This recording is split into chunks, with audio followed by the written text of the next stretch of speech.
यंदाच्या वर्षाचे पद्म पुरस्कार हे जाहीर झालेले आहेत आणि त्यामध्ये अमृता फर्नांडिस यांचं नाव आपल्याला पाहायला मिळालं। मुंबईकरांसाठी हा एक अभिमानाचा मुद्दा आहे। बालरोग तज्ञ म्हणून गेली अनेक वर्ष आपली कारकीर्द सांभाळणाऱ्या अमृता फर्नांडिस मॅम आपल्यासोबत आहेत। कसं बघताय, हा एक पुरस्कार नाही तर इतक्या वर्षांची अविरत मेहनत आहे। 1990-89च्या दरम्यान तुम्ही पहिली मिल्क बँक सुरू केली, तो आजपर्यंतचा प्रवास कसा होता?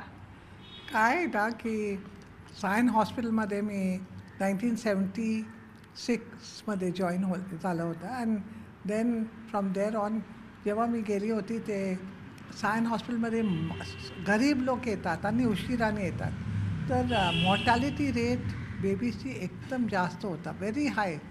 तर मला माझा हेड ऑफ डिपार्टमेंट सांगितलं की बघ तुम्ही फक्त हे डेथ रेट काहीतरी करून कमी करा। तर मी कारण शोधत होते की कशाला एवढं हाय मॉर्टॅलिटी। बघितलं तर कारण होतं इन्फेक्शन।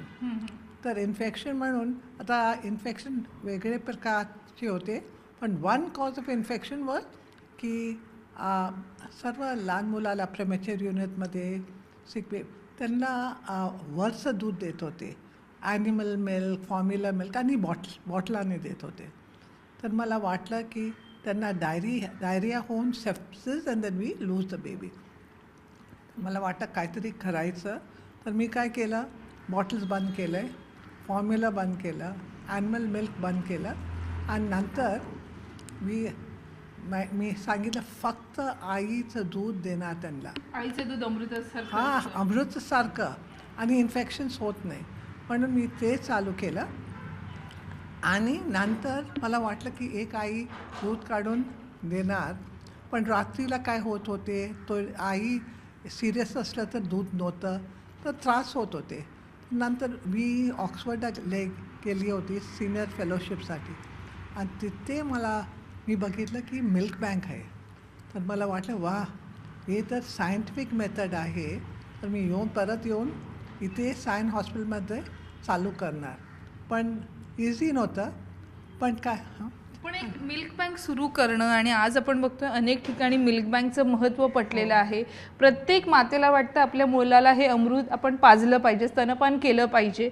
सुरुवात कशी होती? कारण मुळात तर आपण सिस्टीम उभी करू शकतो, आपण इन्फ्रास्ट्रक्चर उभं करू शकतो, जनजागृती करणं, लोकांमध्ये विश्वास निर्माण करणं खूप कठीण होतं।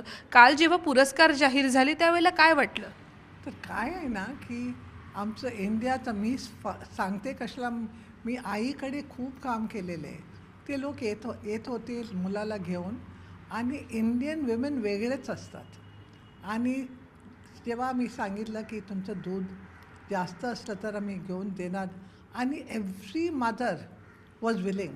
आणि माहिती आहे आम्ही थिसिस पण केलं, एक नर्स केली MSc साठी, आणि बघितलं की 100 विमेन फक्त एक सांगितलं की मी नाही देणार।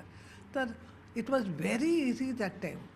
मदर्स आर डिफरंट, पण आत्ता तर थोडा प्रॉब्लेम्स। आत्ता बघितलं तर मग आईचं परमिशन घेऊन सिग्नेचर घ्यायचा थोडा त्रास, पण तेव्हा काही नाही, mothers were willing. It was not difficult to get milk from mother's.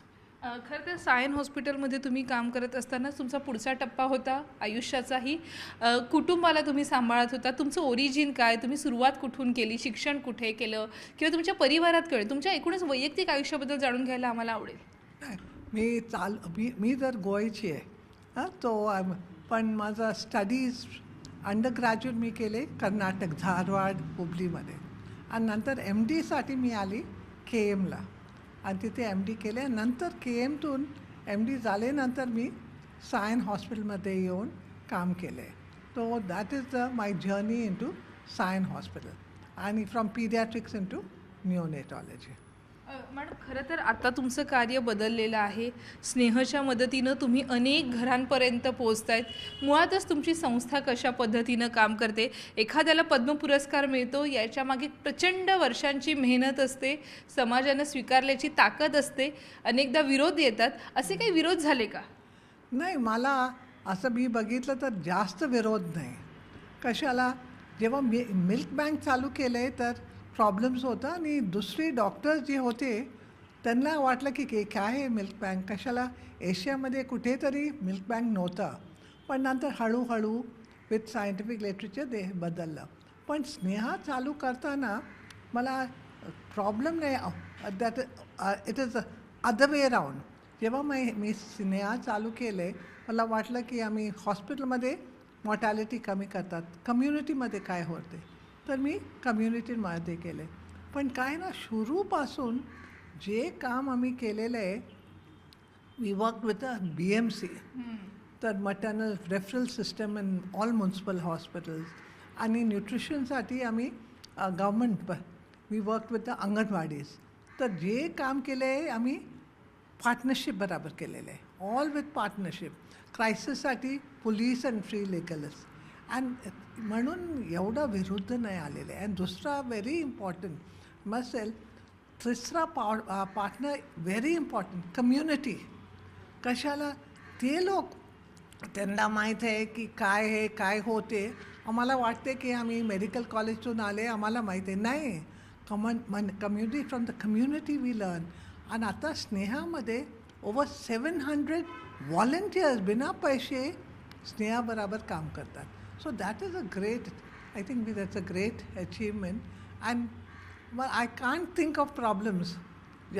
Maybe to get staff or sometimes, but no, I don't think. And भरपूर डोनर्स इथे, आय थिंक पीपल्स हार्ट, मुंबईमध्ये लोक मदत करतात, तर पुष्कळ भरपूर डोनर्स पण आलेले आहेत. मुळातच या सगळ्या प्रवासादरम्यान काल जेव्हा कळलं, सगळ्यांसमोर बातम्या आल्या की तुम्हाला हा पुरस्कार जाहीर झालेला आहे, पद्मविभूषण, पद्मभूषण, अशा अनेक मानकऱ्यांची, अनेक दिग्गजांची नावं समोर आलेली होती. तुमचं नाव त्या यादीमध्ये आहे. हा अनुभव कसा होता? तो क्षण कसा होता? मला असं वाटलं, of course it was a great honour, एकदम बरं वाटलं. पण एक मिनिट विचार केला तर मला वाटलं मी एकटी नाही. जेव्हा मिल्क बँक चालू केलं, मॉर्टॅलिटी कमी केलं, स्नेहाची कॅम्प, आता पॅलिएटिव्ह केअर जे काम करतात, एकटी नाही, माझं टीम्स एकदम चांगले होते, माझं बरोबर काम केलेलं आहे. स्नेहामध्ये पण टीम्स, तर एक माणसाला, एक वन लेडी गेट्स द पुरस्कार, बट खरंच ते पुरस्कार शुड बी शेअर्ड अमंग आमचं जे टीम्स आहेत, आमचे जो कम्युनिटीज आहेत, आई वड and babies, and also the donors who help us. तर it is a shared, that is my real thought. नक्कीच तुमच्या मनाचं मोठेपण आहे की तुम्ही हा पुरस्कार सगळ्यांसोबत शेअर करतायत. अगदी शेवटचा महत्त्वाचा प्रश्न, या पुरस्काराच्या पुढचं ध्येय काय वाटतं? वयाची 84 वर्ष, 82 वर्ष तुम्ही पूर्ण केलेली आहेत, आजही तेवढीच एनर्जी आहे, अविरतपणे लहान मुलांसाठी, मातांसाठीचं काम तुमचं सुरू आहे. याच्या पुढचं ध्येय काय? आता मी काय ना, पॅलिएटिव्ह केअर करते. 13 वर्ष अगोदर माझा एक ओनली चाइल्ड रॉमेला कॅन्सर होऊन वारला. तेव्हा दुःख जे आहे ना, आईला आणि वडिलांना कळते. आणि मला माहीत नव्हतं की पॅलिएटिव्ह केअर काय आहे. ती वारल्यानंतर अंडर स्नेहा मी पॅलिएटिव्ह केअर सेंटर, रॉमेला पॅलिएटिव्ह केअर चालू केलं आहे. आणि दुकान काय आहे ना, फक्त फिजिकल पेन, आम्ही डॉक्टर्स लिहितात ना औषध, पण फक्त फिजिकल पेन नाही, त्यांना मेंटल पेन, डिप्रेशन, अँक्झायटी, अँगर, त्यांच्यासाठी पण काउन्सलर पाहिजे. तिसरं आहे, आता आमचं OPD आहे सायन हॉस्पिटलमध्ये, कूपरमध्ये. गरीब लोक आहेत, ते सांगतात डॉक्टर काय आहे, औषध देतात, मला खायला जेवण नाही, आणि टॉयलेटला stroke you know there is stroke, paralysis, chronic, कुठे जाणार टॉयलेटला. म्हणून ते सोशल पेन आहे. म्हणून इथे रॉमेला पॅलिएटिव्ह केअर सेंटरतून आम्ही डोनर्स देतात, डायपर्स देतात, व्हीलचेअर्स देतात, कमोड्स देतात, ते सर्व आम्ही पेशंट्सला देतात. तर ते आय थिंक माझं फ्युचर जेपर्यंत मी आहे, मी आता पॅलिएटिव्ह केअर करणारच. आणि ह्याला पण बघा, BMCने आम्हाला जागा दिला, तो आय एम रिअली ग्रेटफुल. जे आम्हाला मदत केलेलं आहे त्यांना पण it is a big thank you. नक्कीच तुमचं काम हे वाखाणण्याजोगं आहे. तुमच्यामुळे अनेकांना प्रेरणा मिळते. वयाच्या या टप्प्यामध्ये सुद्धा त्यांनी अनेक ध्येय उराशी बाळगलेली आहेत. समाजासाठी काम करण्यासाठी फर्नांडिस मॅडम अनेक वर्ष काम करत आहेत आणि त्यांनाच या निमित्तानं मिळालेला पुरस्कार त्यांनी अनेक आपल्या सहकाऱ्यांना देऊ केलेला आहे. हा पद्म पुरस्कार केवळ माझा एकटीचा नसून सगळ्या समाजाचा सन्मान आहे, अशा पद्धतीची भावना त्यांनी न्यूज 18 मराठीशी बोलताना व्यक्त केली आहे. प्रवीण शेट्टीसह सुस्मिता बदाणे पाटील, न्यूज 18 मराठी, मुंबई.